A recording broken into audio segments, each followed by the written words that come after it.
Ole Miss fans can really start to dream about hosting a playoff game after beating down the Georgia Bulldogs.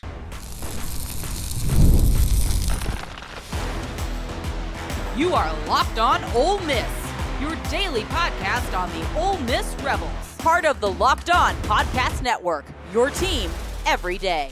Welcome to the Locked On Ole Miss Podcast, your daily podcast on the Ole Miss Rebels, part of the Locked On Podcast Network, your team every day. I'm Steven Willis, a 10-year veteran member of the national media and a former Ole Miss staff member. Today we're talking about how Lane Kiffin and the Ole Miss Rebels have completely flipped the script on this season after a dominant 3-score win over the Georgia Bulldogs. Ole Miss is now the talk of college football, and with a shot at the top 8, this was a program-defining night. The bye week could not come at a better time as we look ahead at Florida as well. Will Logan Diggs and Trey Harris make it back? And could we see a potential playoff game in Oxford with Notre Dame or Ohio State on the agenda? That'd be really cool. Can you imagine the scene?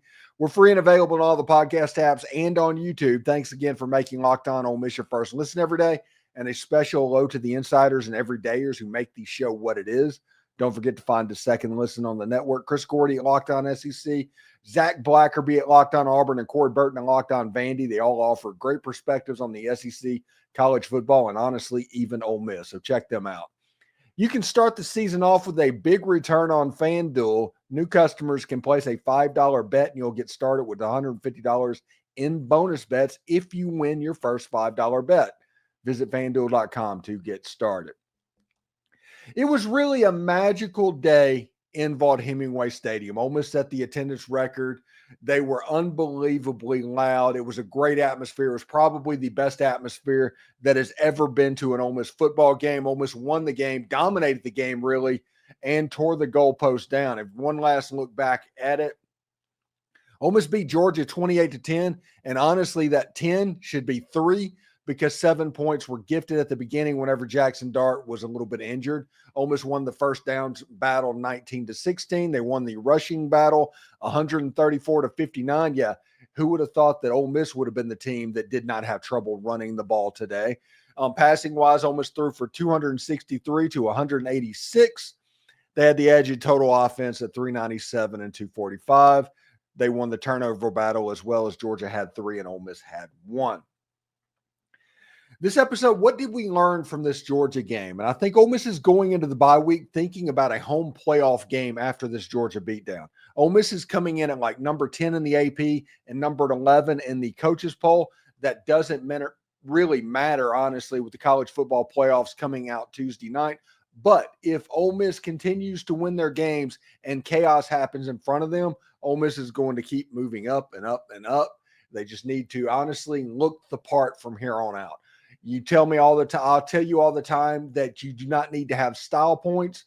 Now style points kind of matters, and Ole Miss needs to go and look really good as they have for the last couple of weeks at Florida and at home against Mississippi State as well. Jaxson Dart and Lane Kiffin got their legacy-defining wins. Just going chalk the rest of the season and Ole Miss making the playoff, it makes both of them legends in Ole Miss football lore for eternity. It's really a big moment. That's how big that Georgia game was because of the monkey it got off Lane Kiffin's back about the Paul Feinbaum bit of him not being able to win the big one. It's going to be really cool. And Jaxson Dart, I'm serious, he's got a clear path right now to greatest of all time. And don't forget about Austin Simmons in this game. He only got 1 series, but he got the most consequential series in the history of Ole Miss football. Let me explain. When Ole Miss was down 7-0 after the 3-and-out with an interception, and Georgia scored a touchdown running the football, Ole Miss going down 7-0, Jaxson Dart went into the injury tent and into the locker room. When he came out, Austin Simmons was playing quarterback.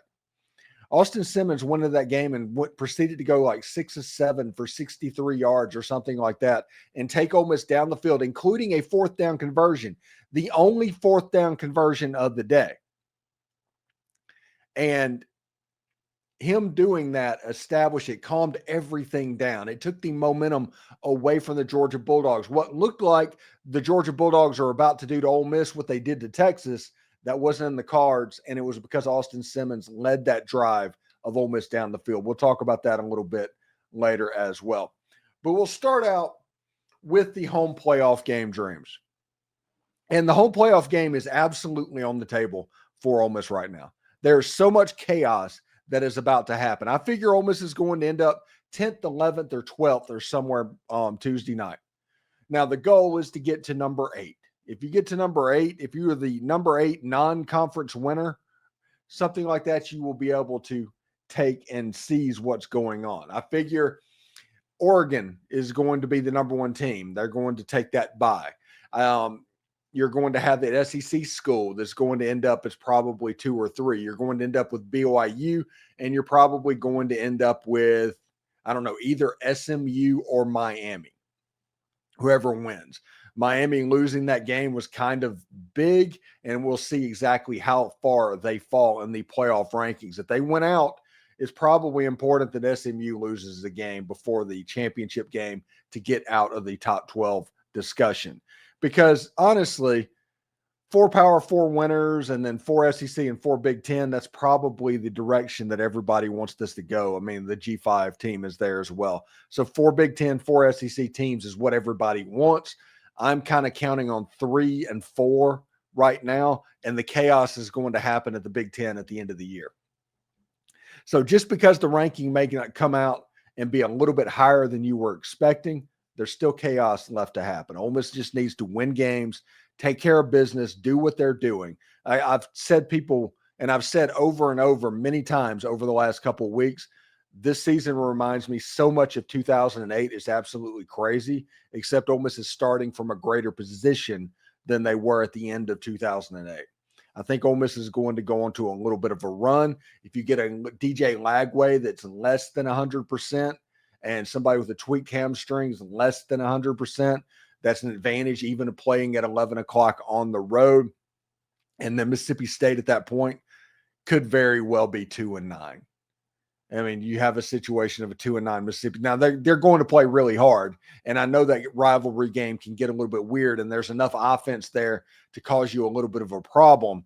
But if Ole Miss just goes chalk and looks good, they're in a position to not just make the college football playoff, they're in a position to move up into the hosting realm of the first round.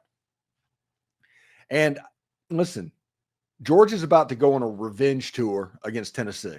I honestly pray for Tennessee, what they're going to walk into in Athens, a game to where it means everything and all the pressure is on the Georgia Bulldogs against a Tennessee team with a banged up quarterback and a running back that really just needs to hope that they can play enough defense to keep Georgia off the board.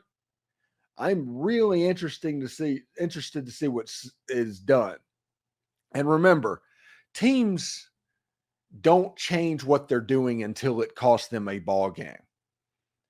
Yes, Georgia's been up and down and struggling all season, but they haven't been losing games, except that one against Alabama, but that was on the road and against Alabama, and that's a game they've lost traditionally.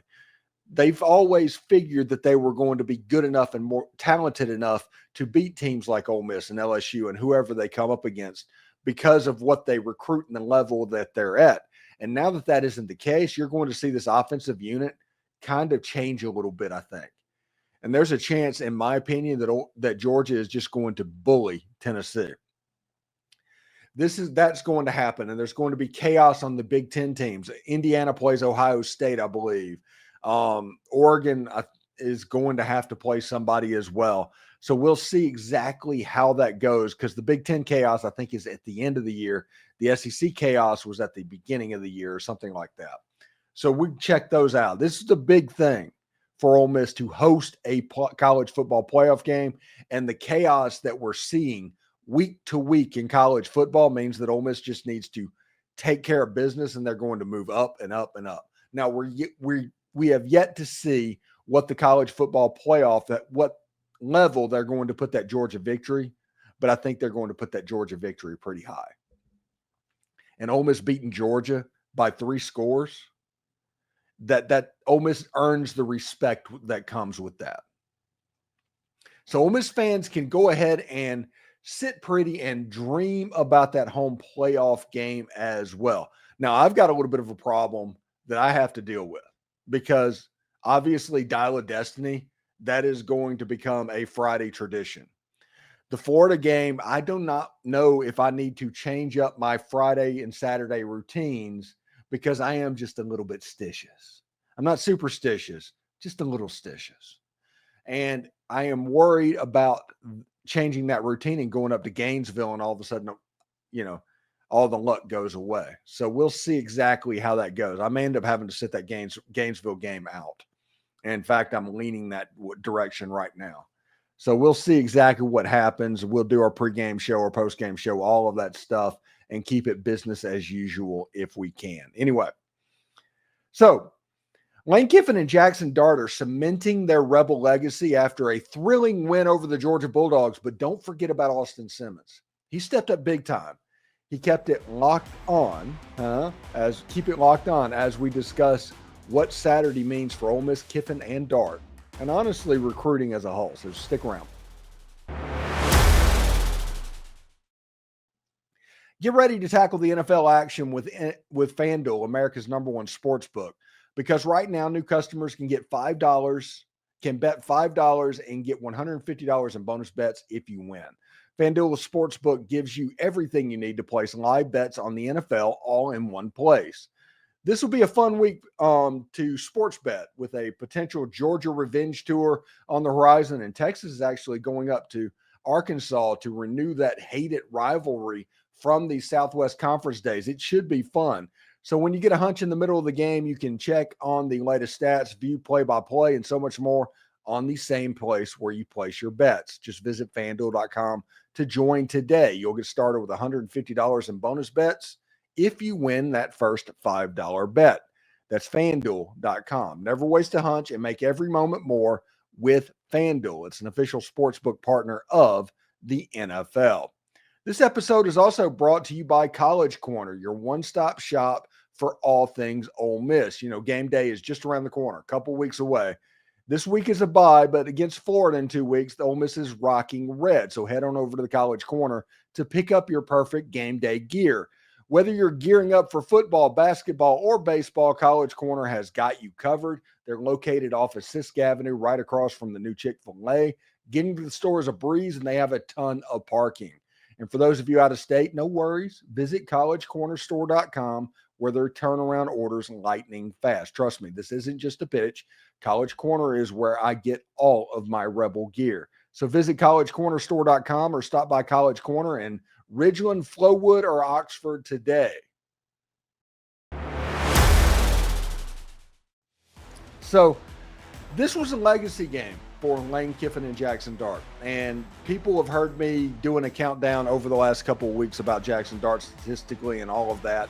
And I said that the one thing that he was lacking was that corner turning win, that big win that he can hang his hat on that will separate him from the rest.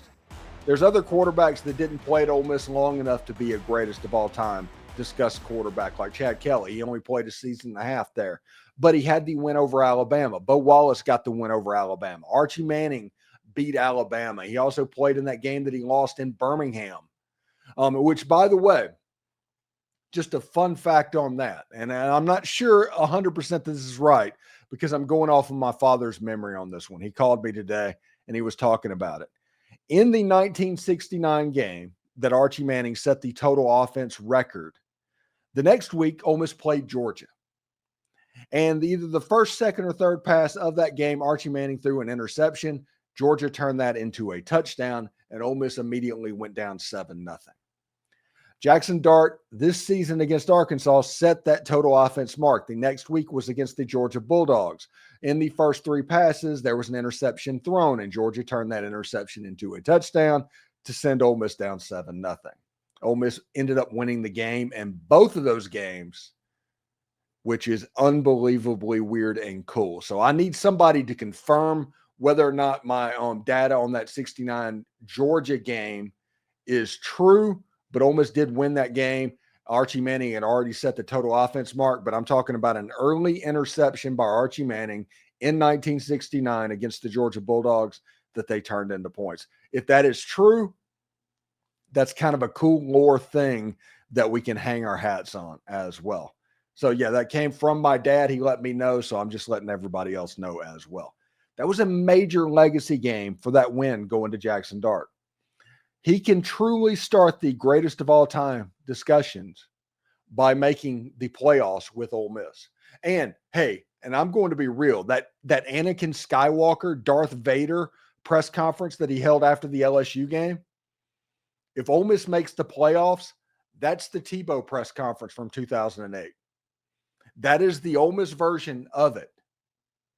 That is a big moment, an iconic moment that everybody will remember Jaxson Dart by is from that press conference. And Jaxson Dart played well Saturday against Georgia.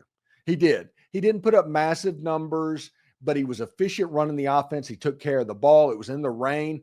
It was everything that I thought. It was going into that football game. I was like, which quarterback do you trust more? Do you trust Jaxson Dart or Carson Beck in the rain? And I said that there was proof of concept already in the Mississippi State game from 2022 of what Jaxson Dart can do in a monsoon.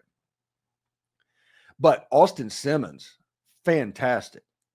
We'll talk about him in just a second because Lane Kiffin, listen, Paul Feinbaum has a ton of new material that he has to get ready for Lane Kiffin.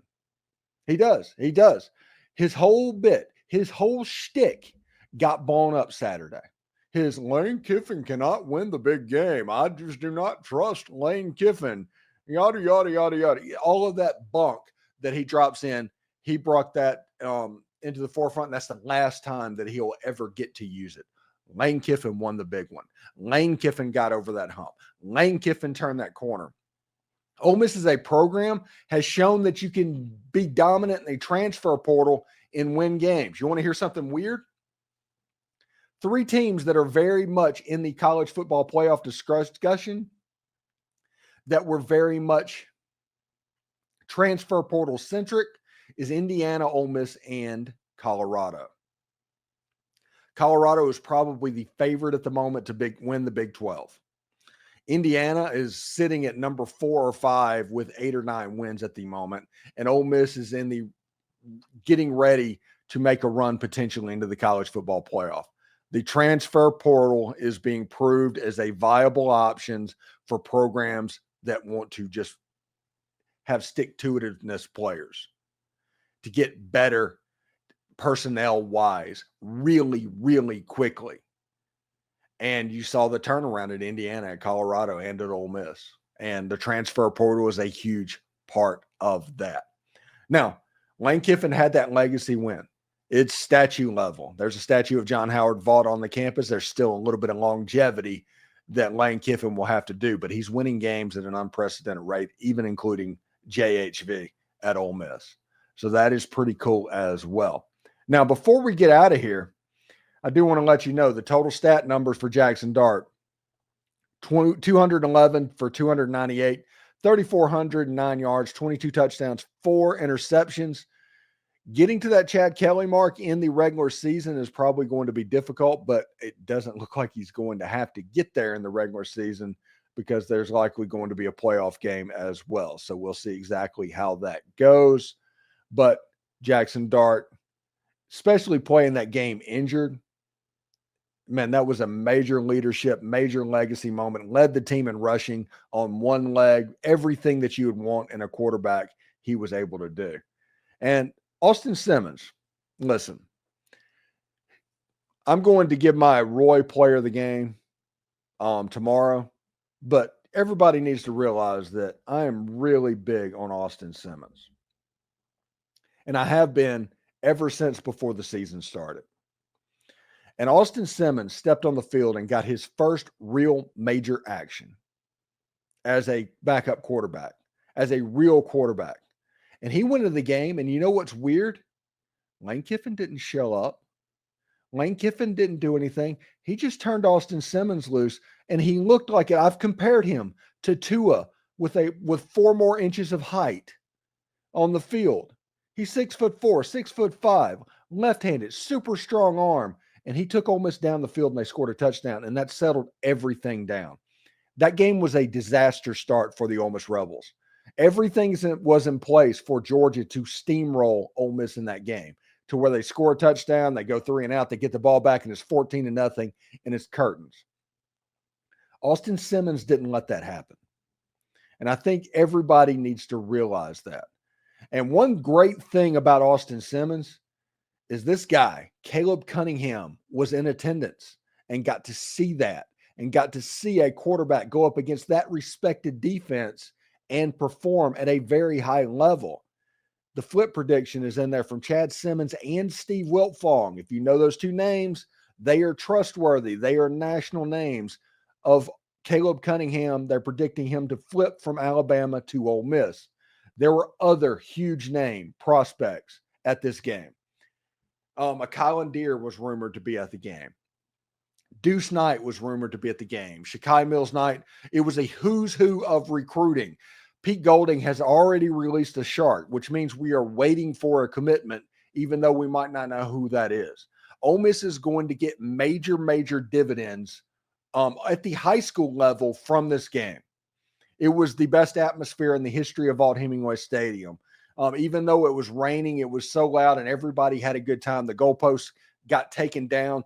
There's Deuce Knight storming the field after the game. All of that is really cool, and that is going to help Ole Miss in recruiting down the stretch.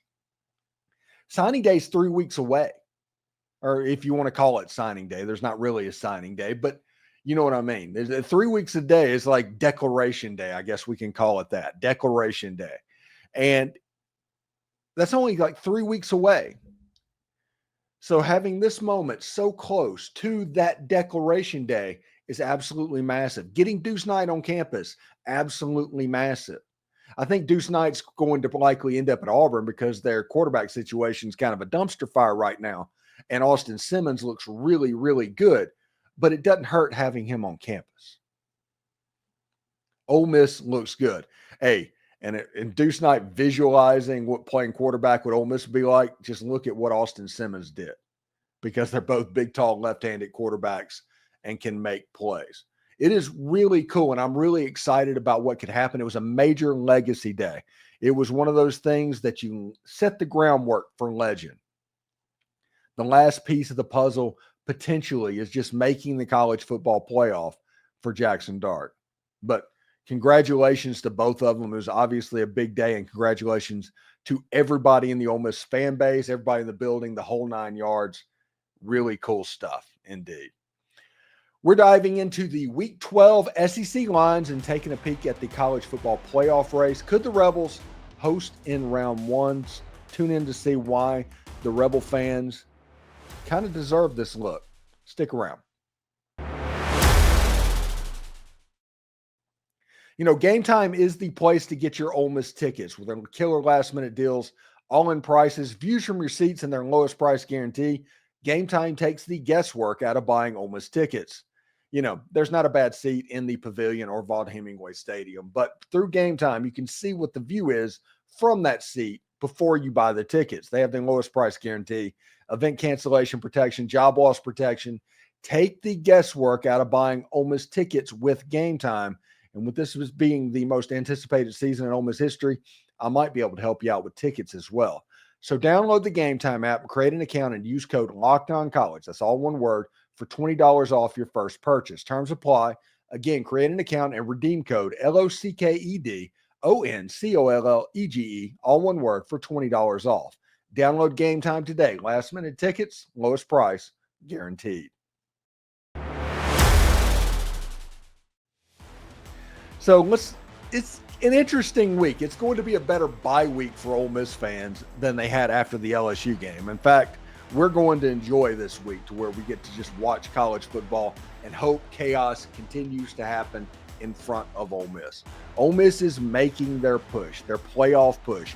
They got the win that is the best, that was considered the best win on the schedule. They also probably got a win against the second best team on their schedule. I think South Carolina, and the way they're playing right now, they've got 9-3 written all over them, and they're the officials kind of taking the LSU game away from them from looking at 10-2 as well. That win in South Carolina is looking better and better every single day. That, on top of a win against Georgia, that's good news for a schedule around Ole Miss. And the Kentucky game, yes, that's a landmine. That's a trap. But at the end of the day, it's going to be okay because of the South Carolina win and the Georgia win, as long as you don't slip up against the Florida Gators or the Mississippi State Bulldogs, because the reality is right now the chance for Ole Miss making the playoffs is about 65%, according to that ESPN playoff projector. But a loss, they're still down to 0. If you lose a game, you are out, period. The odds of getting in are better. Ole Miss is in a better position than they were in a week ago, and a better position a week before that and a week before that. But with a slip up and a loss, all of this could go away. So it's good that the bye week is coming at the right time, because this week we've all seen games like this. Ole Miss wins a game like this. The next week they kind of lay an egg because of just how it's been. Everybody's so up, so excited. It's kind of hard to get ready to go by Saturday. That bye week kind of helps out Ole Miss there. So Ole Miss can take this week, get ready to go, get good to go, and then next week really turn in and focus in on the Florida Gators and the Mississippi State Bulldogs and close out this regular season. All right, so let's look at the lines for Ole Miss in Week 12, or not Ole Miss, the SEC in Week 12. Texas is a 16.5-point favorite at Arkansas. That's a smallish line. Oh, I know that Ole Miss fans saw what Arkansas was like, but this Texas-Arkansas game is a pretty big deal, and after a bye week, it could be interesting, although that number is low enough that I would probably lay those points with the Texas Longhorns. But I am looking forward to that game, and I have been looking forward to that game for an extremely long time. ULM is at Auburn. Auburn's a 26.5-point favorite. That might be too many points for this Auburn team, but their yards for play, offensively and defensively, says they should be better than they are.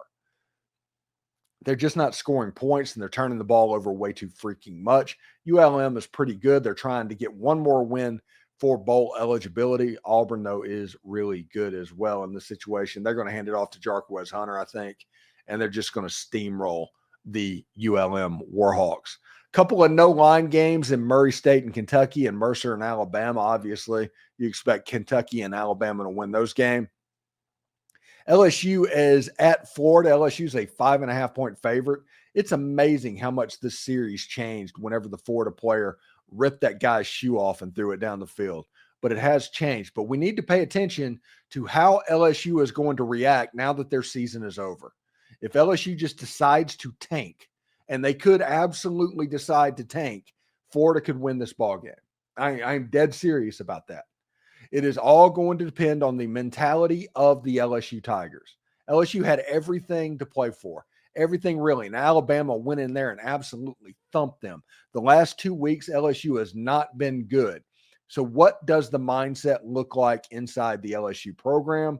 LSU's favored by 5.5 points. I don't know which direction I'm leaning there, but that is interesting and a point that everybody needs to remember. Missouri's at South Carolina. South Carolina's favored by 13.5. I think this is a lay-em situation. South Carolina is very good. I think Ole Miss fans need to root for South Carolina as this season goes on. Tennessee is at Georgia. Georgia's favored by 11.5 points. Georgia revenge tour. This is lay all the points in this game. I think that Georgia is going to roll. And then New Mexico State is at Texas A&M. Texas A&M is favored by 36. I do not know if Texas A&M offensively can score enough points to cover if New Mexico State scores a single touchdown. But this is one of those weird games. This is that last bye week before all of the other games. So we'll see exactly how it goes. I'm pretty excited right now. This is going to be a great bye week for the Ole Miss fans. It's going to be a really great bye week. It's going to be so much better than the last one.